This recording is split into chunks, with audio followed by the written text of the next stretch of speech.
ఎఫెసీయులకు రాసిన పత్రిక 4వ అధ్యాయము. ఎఫెసీయులకు రాసిన పత్రిక 4వ అధ్యాయము 30వ వచనం చదువుదాం రండి.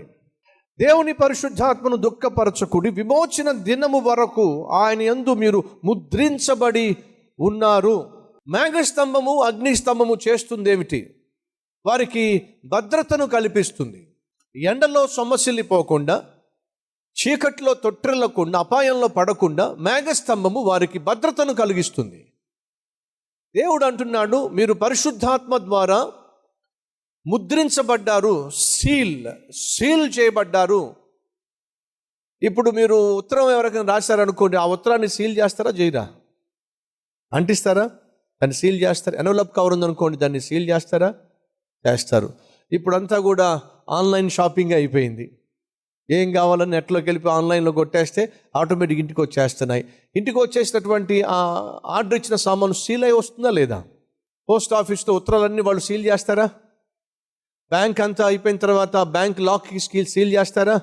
ఎలక్షన్స్ అయిపోయిన తర్వాత ఓటింగ్ చేయక మునుపు ఆ ఓట్స్ అన్నీ సీల్ చేస్తారా? ఇప్పుడు సీలింగ్ అంటే అర్థం ఏమిటంటే భద్రపరచుట. ఒప్పుకుంటారా? ఏ ఒక్కరు ముట్టడానికి వీల్లేదు. ఆ ఓట్లన్నీ కౌంట్ అయ్యేంత వరకు దాన్ని ముట్టడానికి వీల్లేదు. అధికారంతో కూడిన వ్యక్తి బ్యాంకులో ఎంటర్ అయ్యేంత వరకు ఆ లాక్ ముట్టడానికి వీల్లేదు. అధికారము కలిగినటువంటి ఆ పోస్ట్ మాస్టరో లేకపోతే దానికి సంబంధించిన వ్యక్తి ఆ సీల్ తీసేంత వరకు ముట్టడానికి వీల్లేదు. అయితే వినండి, మనం పరలోకంలో చేరేంత వరకు, దేవుణ్ణి చూసేంత వరకు మనల్ని దేవుడు ఏం చేశాడో తెలుసా? ముద్రించి పెట్టాడు. ఏ ఒక్కడు మనల్ని ముట్టడానికి వీల్లేదు.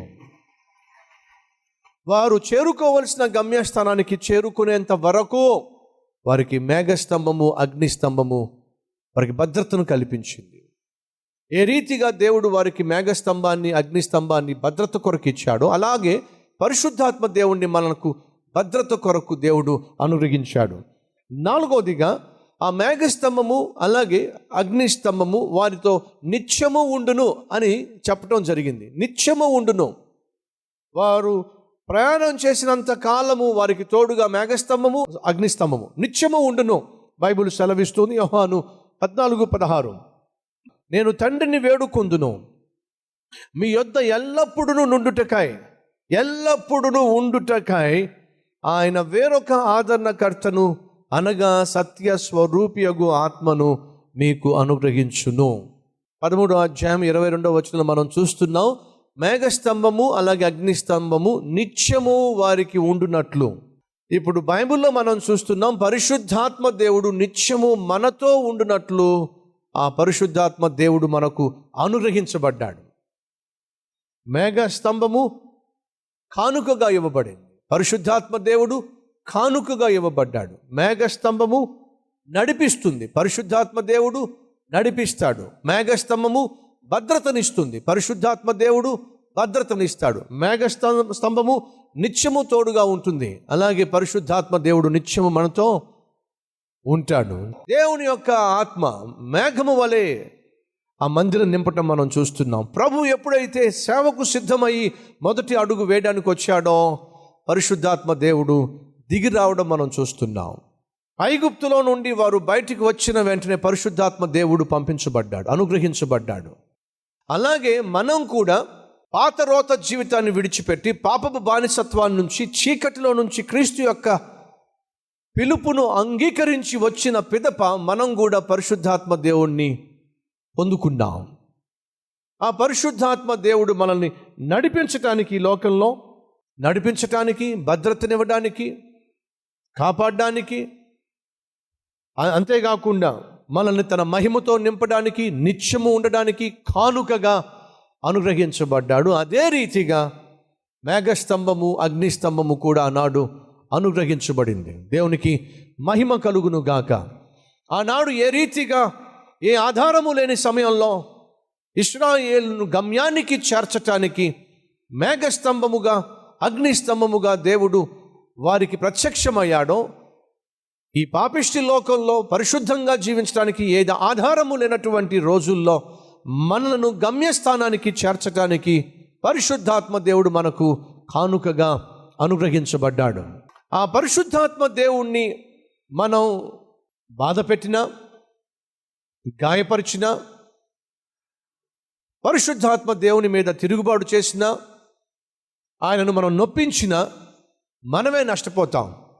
కాబట్టి ఇందాక మనం చూసాం, దేవుని ఆత్మను దుఃఖపరచకండి.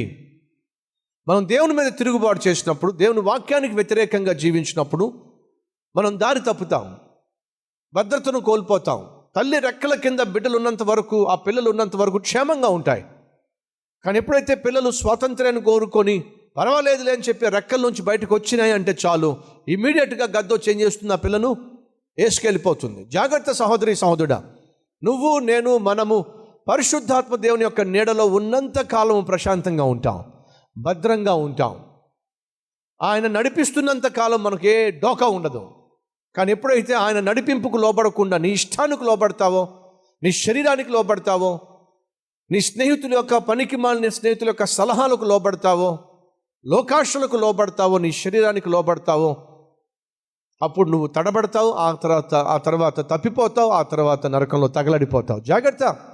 ఎందరైతే దేవుని ఆత్మ చేత నడిపింపబడతారు వారందరూ దేవుని పిల్లలు. మరి సైతాన్ చేత నడిపించబడేవాళ్ళు, సైతాన్ యొక్క ప్రేరేపణకు లోబడిపోయేవాళ్ళు, సైతానుకు మాటికి లొంగిపోయేవాళ్ళు, సైతాను ఏది ఆలోచించమంటే అది ఆలోచించేవాళ్ళు, ఏది మాట్లాడమంటే అది మాట్లాడేవాళ్ళు, సైతాన్ యొక్క ప్రేరేపణకు లొంగిపోయేవాళ్ళు, శరీర ఇచ్చలలో బందీలైపోతున్న వాళ్ళు. ఆలోచించండి, ఎందరైతే దేవుని ఆత్మ చేత నడిపించబడతారు వారందరూ కూడా దేవుని పిల్లలైనట్లయితే, మరి శరీర ఇచ్చల చేత నడిపించబడేవాళ్ళు, సైతాను చేత నడిపించబడేవాళ్ళు, వారు సైతాను పిల్లలు అవుతారు.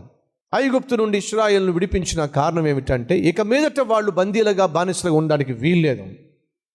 నిన్ను నన్ను దేవుడు చీకటి నుండి పాపము నుండి విడిపించిన కారణం ఏమిటంటే, మళ్ళీ మనం చీకటికి పాపానికి బానిసలుగా ఉండడానికి వీల్లేదు.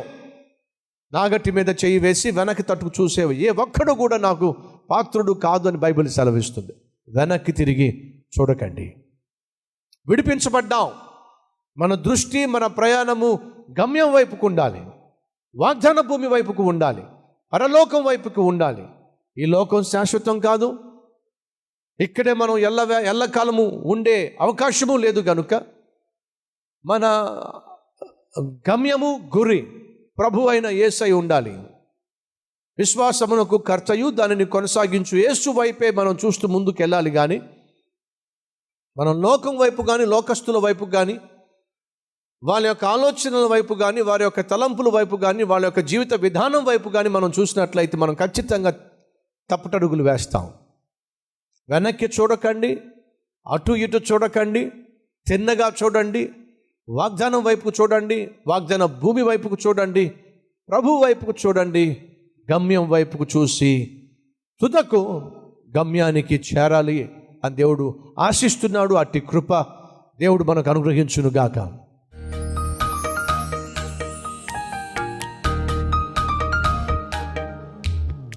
పరిశుద్ధుడైన తండ్రి, పగటి వేళ మేఘస్తంభమై, రాత్రి వేళ అగ్నిస్తంభమై ఆనాడు ఏ రీతిగా ఇశ్రాయేలును నడిపించావో అలాగే ఈనాడు పరిశుద్ధాత్మవై మమ్మల్ని నడిపిస్తున్నందుకు నీకు స్తోత్రాలు, మమ్మల్ని భద్రపరుస్తున్నందుకు నీకు స్తోత్రాలు, మాకు కానుకగా పరిశుద్ధాత్మను అనుగ్రహించినందుకు స్తోత్రాలు, పరిశుద్ధాత్మలో మమ్మల్ని ముద్రించినందుకు స్తోత్రాలు, నిత్యము మాతో ఉండుటకు పరిశుద్ధాత్మని పంపించినందుకు మీకు స్తోత్రాలు చెల్లిస్తూ, ఆ పరిశుద్ధాత్మ దేవుణ్ణి దుఃఖపరచకుండా ఆయన చిత్త ప్రకారము నడిచే భాగ్యము మా అందరికీ దయచేయమని, ఆత్మీయ యాత్రలో నాయన మాకు కష్టంగా కనిపిస్తున్న, నష్టంగా కనిపిస్తున్న, మార్గము మూసుకొని పోయినట్టుగా కనిపిస్తున్న, శ్రమల్లో చిక్కుకుపోయినట్టుగా కనిపిస్తున్న, మేము నీ వైపే చూస్తే, నీకే ప్రార్థిస్తే, మేము కలిగి ఉన్న ప్రతి శ్రమను తొలగించి విజయాన్ని ప్రసాదించి నువ్వు ఎంత గొప్ప దేవుడవో, నీ నామ ఘనత కొరకు నిన్ను నీవు కనపరుచుకుని మహా గొప్ప దేవుడు అయి ఉన్నందుకు స్తోత్రాలు చెల్లిస్తున్నా. ఈరోజు ఎవరెవరు ఏ పరిస్థితిలో ఉన్న పరిస్థితిని నీ చేతికి అప్పగించి ప్రశాంతంగా జీవించే జీవితము దయచేయమని యేసు నామం పేరట వేడుకుంటున్నాం తండ్రి. ఆమెన్.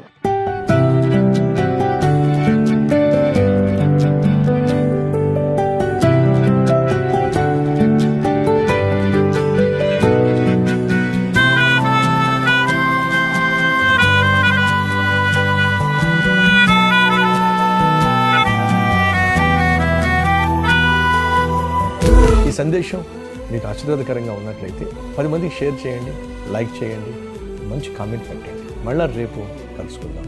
సరే.